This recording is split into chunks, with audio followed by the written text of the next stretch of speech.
Perhaps no modern person wonders which country produces these cars. This brand has rightfully earned the status of the largest seller of automobiles in the global market.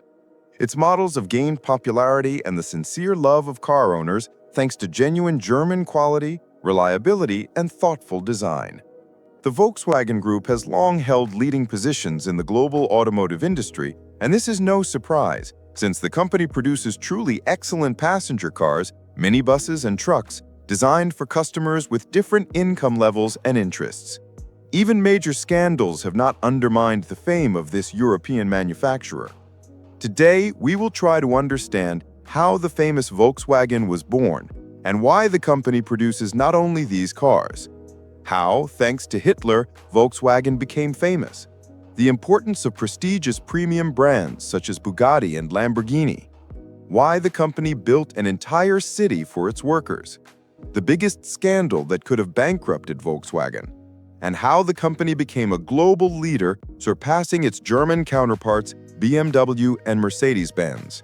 Volkswagen is a relatively young automaker whose history was determined by a meeting in 1933 between Adolf Hitler, Jakob Verlin, a Daimler-Benz representative, and Ferdinand Porsche, the founder of Porsche, at the Kaiserhof Hotel in Berlin.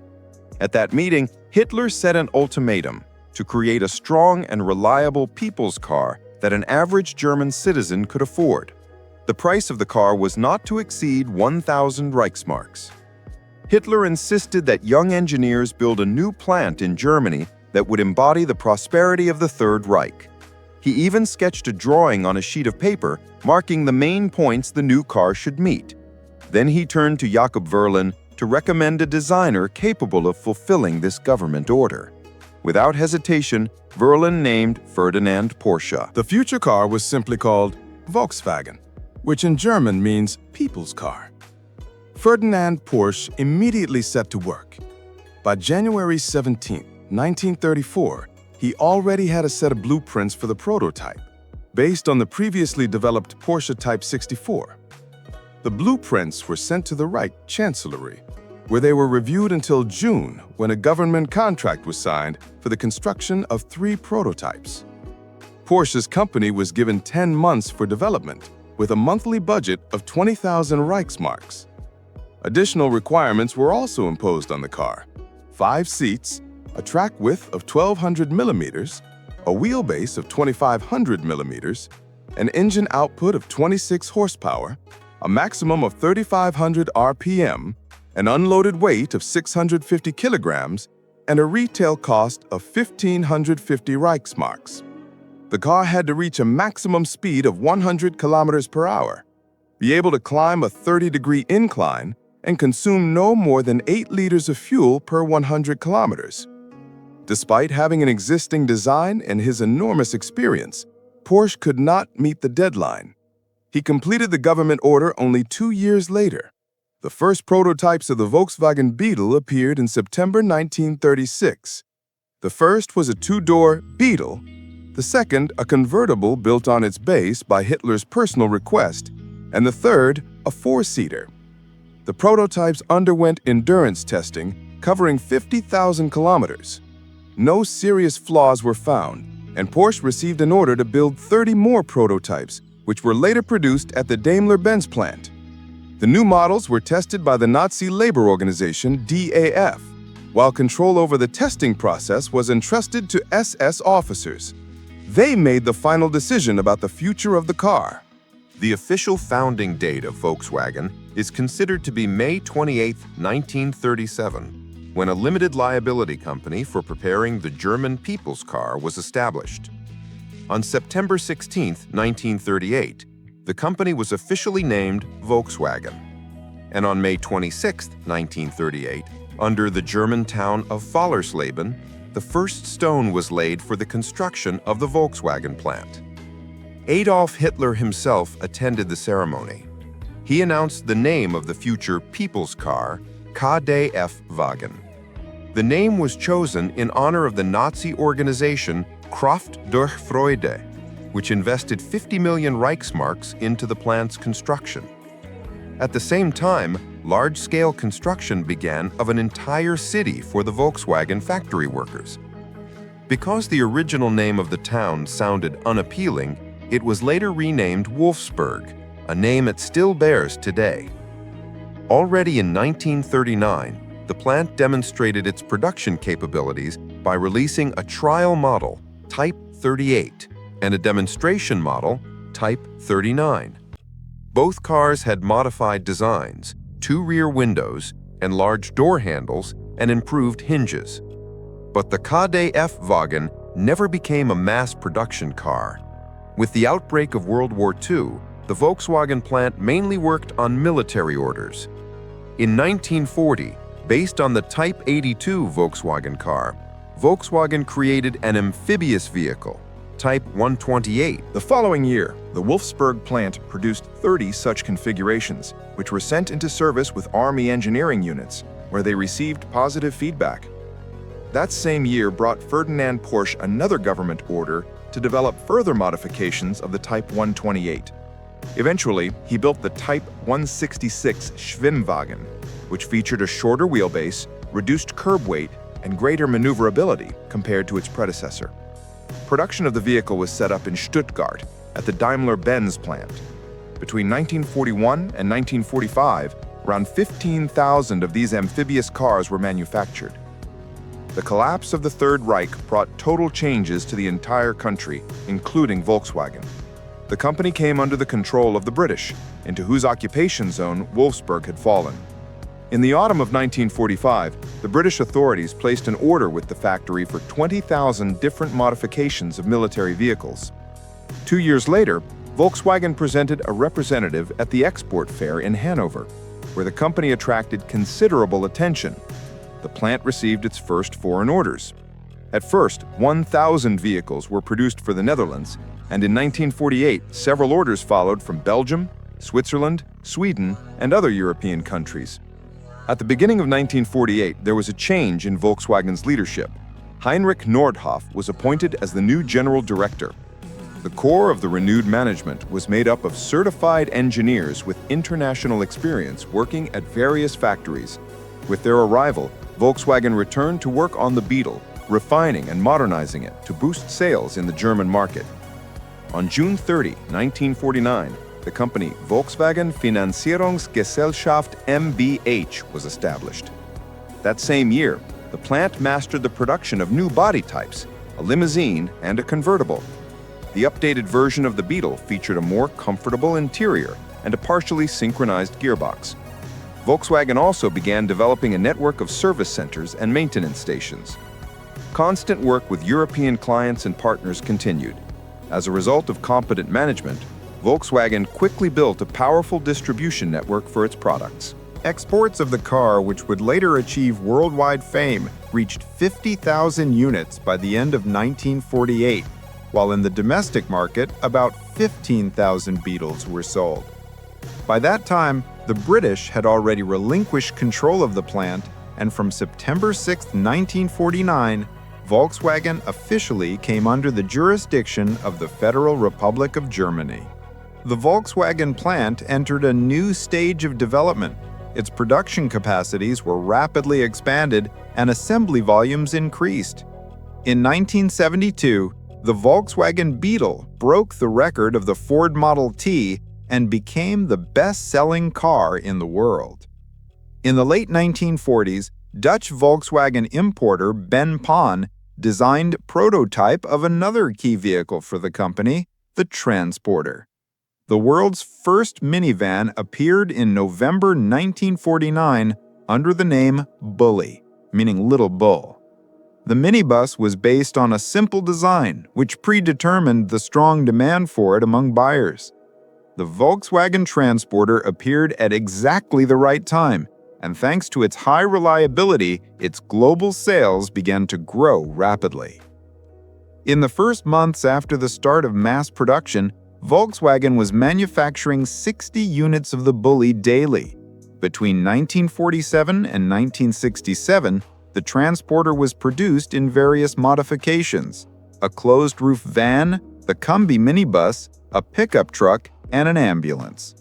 From the fourth generation onward, fundamental changes were made to the design.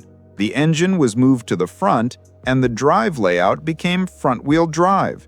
This allowed engineers to create a flat floor in the cargo compartment and gain more space for installing various fittings.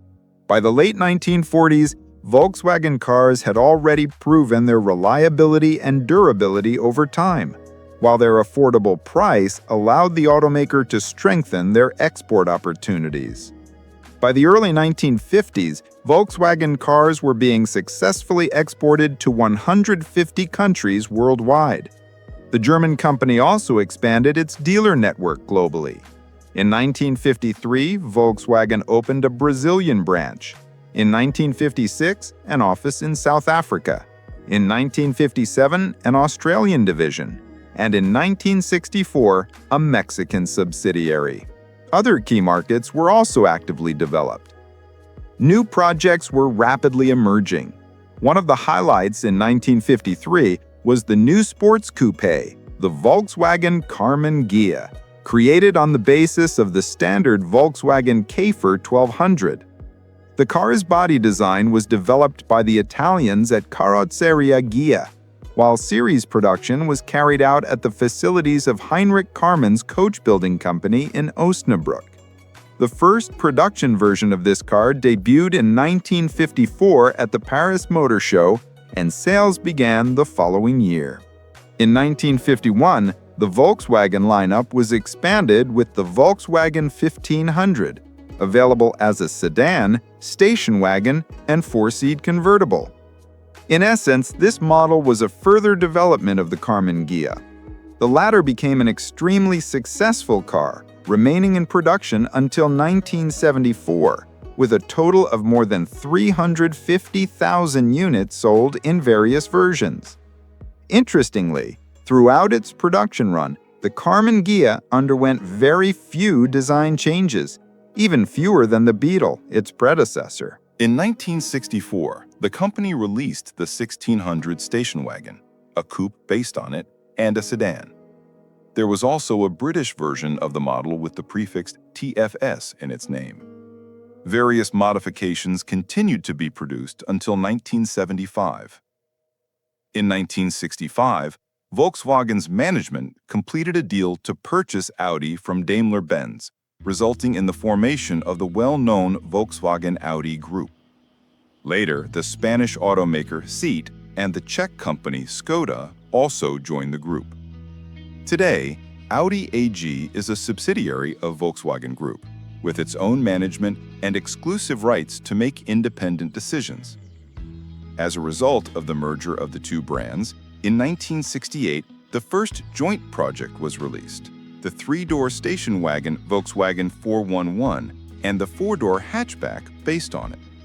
The cars received an air-cooled engine with a displacement of 1,679 cubic centimeters. The public greeted the model rather cautiously, and the project was ultimately discontinued in 1972. In 1969, the NSU company joined Volkswagen Group. With the support of NSU engineers, the very first Volkswagen with front-wheel drive was created, the Volkswagen K70. The car was sold with several engine options, one with a displacement of 1.6 liters and another with 1.8 liters.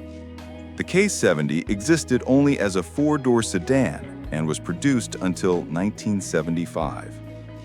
During this same period, in collaboration with Porsche, a sports car was developed, the Porsche 914, which remained in production from 1969 to 1973. The sporty coupe was available with both four-cylinder and six-cylinder engines. Also in 1969, the company introduced the Type 181 all-wheel drive off-road vehicle for the needs of the Army. The car was fitted with a folding canvas roof, similar to the wartime Kübelwagen Type 82. The military and government agencies became the main buyers. Mass production was launched in Wolfsburg and continued until 1980.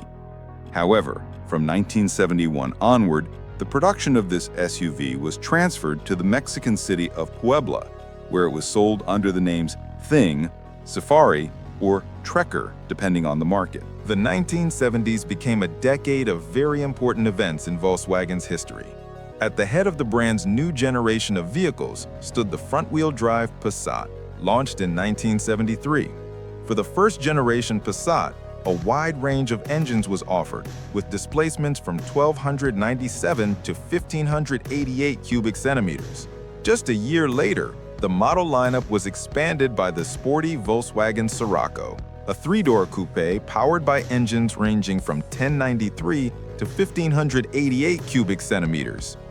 But the series of legends did not stop there. In 1974, Volkswagen introduced the first-generation Golf.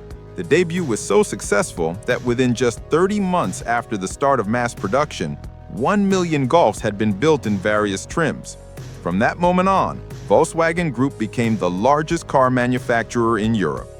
The Golf was produced in both two-door and four-door hatchback versions, and in 1979, the lineup was expanded with the Golf Cabriolet, designed by the Ital Design Studio.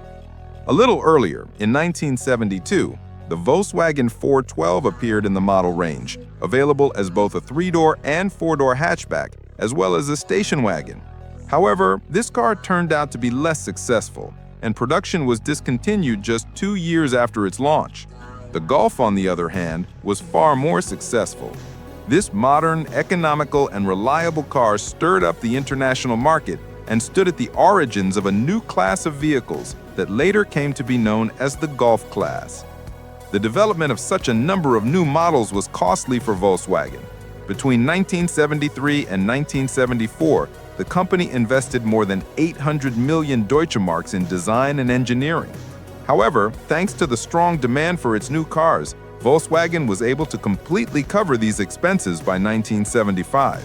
To this day, the Golf remains one of the most successful and mass-produced cars in the world. The second generation appeared in 1983, and the third was produced between 1991 and 1997. In total, 17 million Golfs of all modifications were built. In early 1975, the younger sibling of the Golf made its debut, the compact front-wheel drive Volkswagen Polo. This three-door hatchback was based on the Audi 50 and equipped with economical 1.3-liter engines.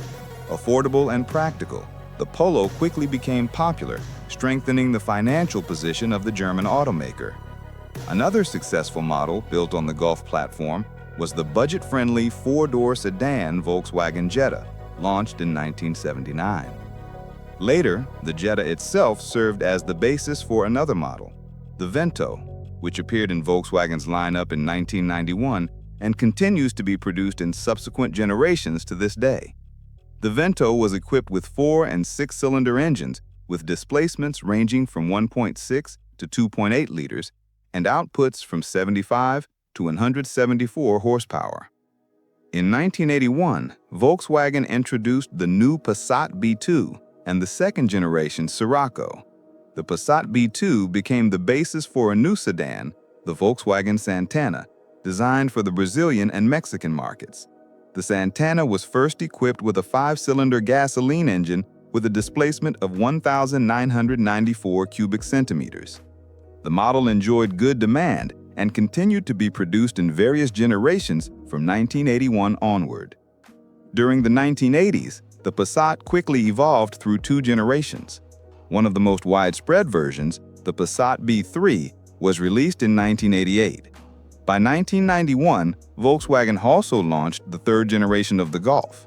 Around the same time, the variant model returned to the lineup, including its all-wheel drive version, equipped with engines ranging from 2.2 to 2.9 liters.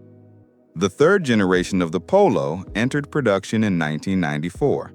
Initially, the car was offered only as a 3-door or 5-door hatchback, but within a year, it was supplemented by a sedan, and in 1997, a 5-door station wagon was also introduced. All versions were fitted with gasoline and diesel 4-cylinder engines, with displacements ranging from 1.0 to 1.9 liters and outputs from 50 to 101 horsepower. In 1993, Volkswagen introduced the new Passat B4, produced until 1997. Then, in 1996, one of the most successful Passats in the brand's history, the Passat B5 debuted. Unlike its predecessors, this model was unified with the Audi A4 and Audi A6 platforms, which allowed Volkswagen to equip the car with more powerful and modern engines.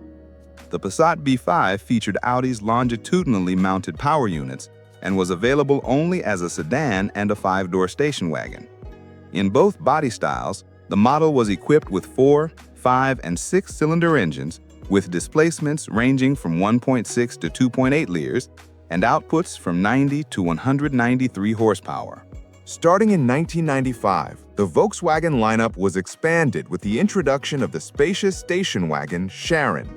The car proved so successful that its first generation remained in production until 2010. Initially, the large family vehicle was available in 5- and 7-seat configurations, but later other modifications appeared. From the beginning, the model was offered with both front and all-wheel drive. Under the hood of the first Volkswagen Sharon were engines ranging from 1.9 to 2.8 liters, producing between 90 and 174 horsepower.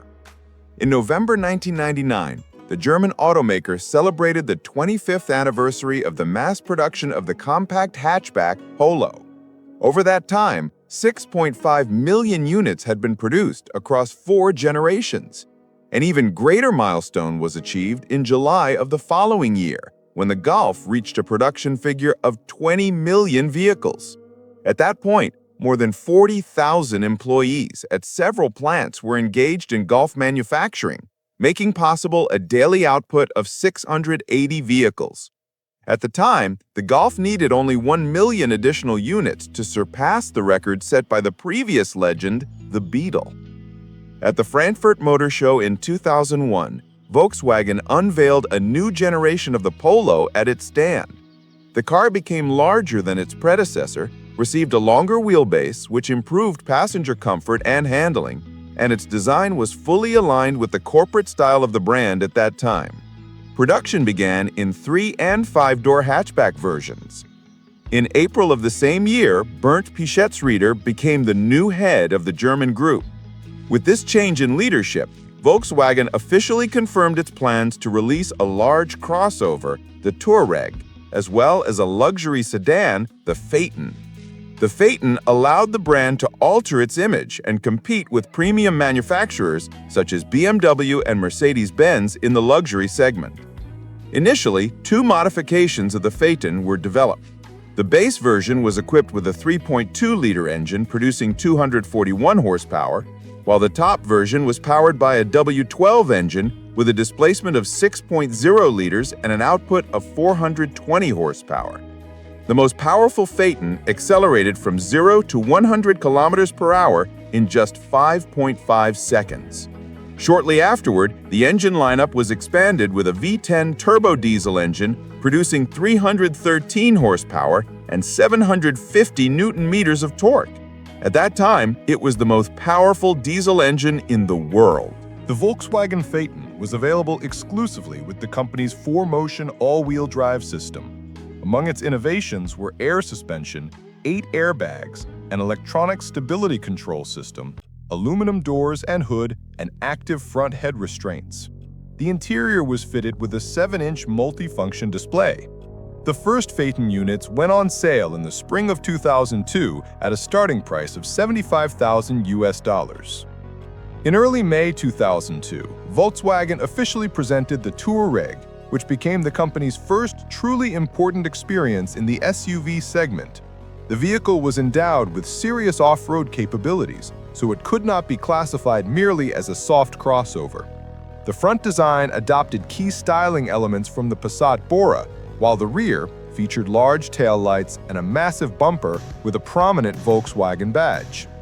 The design of the first civilian SUV borrowed many luxury elements from the Phaeton, such as high-quality leather and wood trim, as well as an extended set of optional features. Under the hood, the Touareg was available with a 3.2-liter gasoline engine producing 220 horsepower, and a 5.0-liter TDI diesel engine producing 313 horsepower. This same V10 TDI became highly talked about worldwide. The SUV was equipped with new air suspension, the latest driver and passenger safety systems, and a torque distribution system controlled electronically depending on road conditions. In addition, the car was fitted with a center differential lock. By November, conversations intensified about the upcoming debut of the new Beetle Cabriolet. Even before its official presentation, the car became an absolute hit, with customers ready to wait in line for it. The configuration and interior trim of the Cabriolet were designed to match expectations, not more, not less. According to the company's initial plan, annual production of the model was to reach 50,000 units. For this purpose, a dedicated production facility was established in Mexico. Around the same time, detailed information appeared about a new compact minivan, the Volkswagen Touran.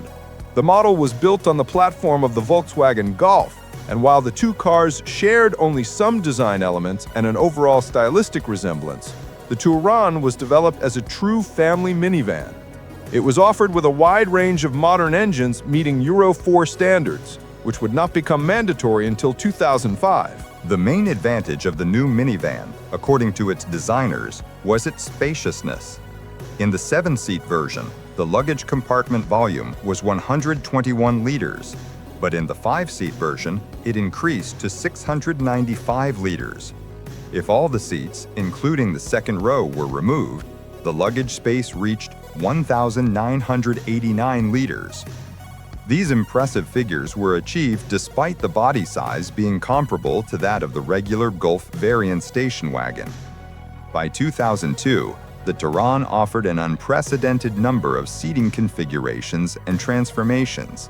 Such a variety of folding and sliding seat arrangements had previously only been offered by the Opel Zafira.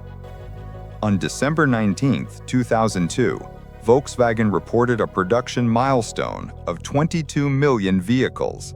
At that time, the company's models were being produced simultaneously at several plants, 2 in Germany, 1 in Switzerland, 1 in South Africa, and 1 in Brazil.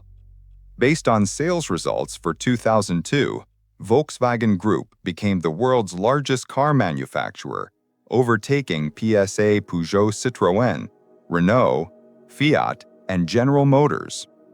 The investigation that began in the United States of America very quickly gained international resonance. Following the American regulators, inspections were launched in Europe as well, where environmental standards were also becoming increasingly strict. The so-called Dieselgate turned out to be one of the largest scandals in the history of the global automotive industry. The reputation of Volkswagen was seriously undermined. Customer trust was shaken, the company's shares collapsed, and the brand itself was forced to recall millions of cars worldwide. The total costs of fines, legal expenses, customer compensation, and technical modifications of vehicles exceeded $30 billion. Nevertheless, the concern managed to survive the crisis and continue its activities. The leadership of Volkswagen officially admitted mistakes and announced a change of strategic course, focusing on the development of electric vehicles and hybrid technologies. It was from this moment that a new stage in the history of the brand began. In 2017, the company presented an ambitious program called Roadmap E, according to which by 2030, it plans to produce electric versions of all the brand's main models, as well as entirely new cars based on the modular electric platform MEB. In the coming years, Volkswagen intends to invest tens of billions of euros in the construction of battery production plants, the development of new charging technologies, and the expansion of the line of green cars. The key models in the new direction became the Volkswagen ID.3, a compact hatchback, and the crossover ID.4, which symbolized the company's transition to the era of mass electric vehicles. These cars have already gained popularity in the European market and have also started to be sold in North America and China. Despite the loud scandals of the past, Volkswagen managed to restore its position and continues to remain one of the world leaders in automobile manufacturing. Its strategy of green transformation allows the company to claim leadership in the future when environmental friendliness, technological advancement, and safety will become the main requirements for vehicles. Today, the concern unites under its wing many brands, from the mass and affordable Skoda and Seat to the premium Audi and Porsche, as well as the ultra-luxury Bentley, Bugatti, and Lamborghini. In the commercial vehicle segment, Volkswagen owns the brands MAN and Scania. Such a wide portfolio allows the concern to feel confident in different market niches, satisfying the demand of millions of buyers worldwide. The history of Volkswagen is a journey from the people's car of the Second World War era to the technological giant of the 21st century, setting the tone for the development of the future of the automotive industry. The situation is aggravated by the fact that this is not simply a technical flaw or an engine calibration error, but a deliberate falsification of data through the use of fraudulent equipment. The Ministry of Environment of South Korea has demanded a thorough inspection of 3 Volkswagen models, while the French authorities have called for a large-scale investigation at the European Union level. The Volkswagen Group itself has already issued a statement that a total of about 11 million vehicles may be affected by discrepancies between emissions data during laboratory testing and actual operation. Bloomberg reported that the company reserved 6.5 billion euros to address this problem. Meanwhile, the market reacted immediately to the unfolding scandal. The shares of the German automaker fell by 38%, and the current market capitalization of Volkswagen decreased by 25 billion euros. Nevertheless, the company does not intend to stop. This time, Volkswagen is determined to become the world leader in the production of electric vehicles. The new head of Volkswagen presented a strategy designed to take the company to an entirely new level. He intends to focus on the production of electric vehicles and autonomous cars. In this sphere, the German auto giant had significantly fallen behind its competitors, as it was occupied with eliminating the consequences of the diesel scandal, while Tesla and Google were actively developing innovative technologies. However, Volkswagen is not used to lagging behind. The company plans to make up for lost time at a rapid pace in order to catch up with its rivals.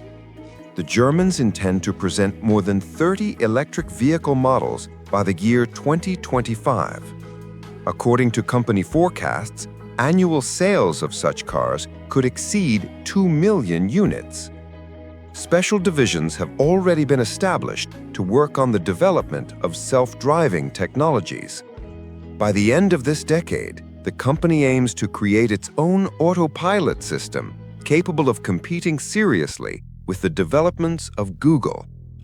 To implement the ambitious ideas of the new Volkswagen leadership, tens of billions of dollars are expected to be invested.